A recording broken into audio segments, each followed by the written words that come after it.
எத்தனை மணிக்கு அவரை சந்திக்கிறீங்க? அந்த ஹோட்டல் அறையில வந்து எத்தனை மணிக்கு அவரை சந்திக்கிறீங்க?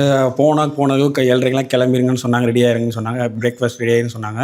ரெடி ஆகிட்டு காலையில் ஒரு கிட்டத்தட்ட எல்லாம் கூட்டிகிட்டு போயிட்டு சாப்பாடெலாம் நல்லா கவனிச்சாங்க. நல்லா சொல்லக்கூடாது, நல்லா சாப்பாடெலாம் இது பண்ணி ஆதவர்ஜுனு, புசி ஆனந்த் எல்லாமே இருந்தாங்க. என்ன வேணுங்கிறது நிமிஷம் என்ன வேணும்னு கேட்டு நல்லா கோஆப்ரேட் பண்ணாங்க. அப்புறமா கொஞ்ச நேரம் வெயிட் பண்ணி நாங்கள் 13 நாளாக அனுப்பிச்சி விட்டாங்க எங்களுக்கு. ஓகே. எவ்வளோ நேரம் பேசுனீங்க? உள்ளே நாங்கள் போயிட்டு கொஞ்சம் ஒரு 1/2 ஹவர்க்குள்ளே பேசணும். நாங்கள் கோரிக்கையெல்லாம் வச்சோம்.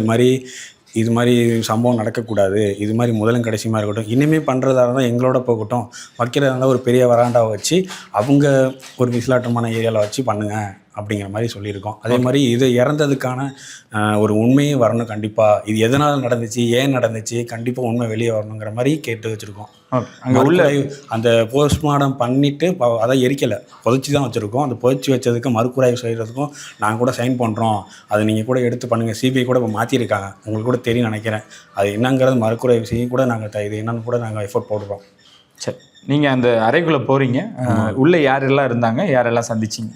உள்ள அறையில் வந்து தளபதி மட்டும் தான் இருந்தாப்புல, விஜய் மட்டும் தான் இருந்தாப்புல. அங்கே வெளியில் புசி ஆனந்த் ஆதரவாளர் தான் இருந்தாங்க உள்ளே போனப்போ.